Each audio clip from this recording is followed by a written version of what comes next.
নিষিদ্ধ হলেন Emiliano Martinez.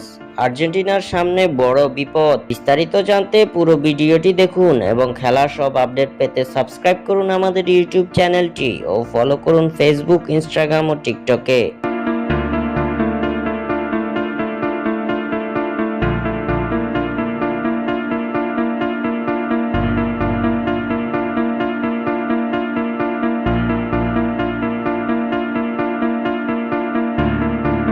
ক্যারিয়ারের শুরু থেকে আর্জেন্টিনার হয়ে নিজের যাত্রা ঠিকই চিনিয়েছেন এমিলিয়ানো মার্টিনেজ। প্রিমিয়ার লিগে আর্সেনালে বার্নার্ড লেনোর ইনজুরির সুবাদে বদলি নেমেই নিজের সক্ষমতার জানান দিয়েছিলেন এই গোলরক্ষক।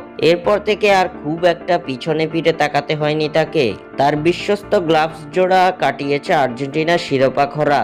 স্পটকিকে আর মানসিকতার দিক থেকে অনন্য উচ্চতায় চলে যাওয়া এমি অবশ্য বিতর্কিত কম নন। এবার আবারও বিতর্কে জড়িয়েছেন এমিলিয়ানো মার্টিনেজ, যার জন্য নিষেধাজ্ঞার মুখে পড়লেন এই গোলরক্ষক। বিশ্বকাপ জয়ের পর অশালীন ভঙ্গিতে উদযাপন করেছিলেন সেরা গোলরক্ষকের গোল্ডেন গ্লাভস ট্রফি।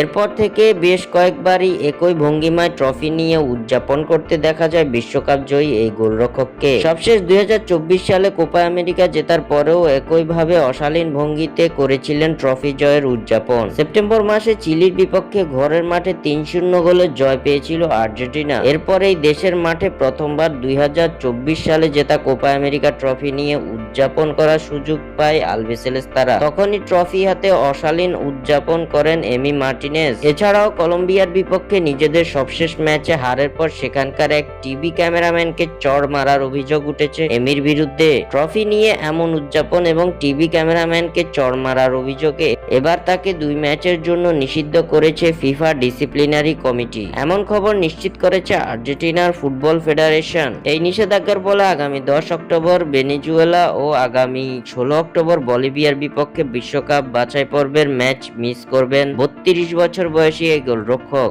স্বাক্ষর থেকে সাদবিন ইসলাম।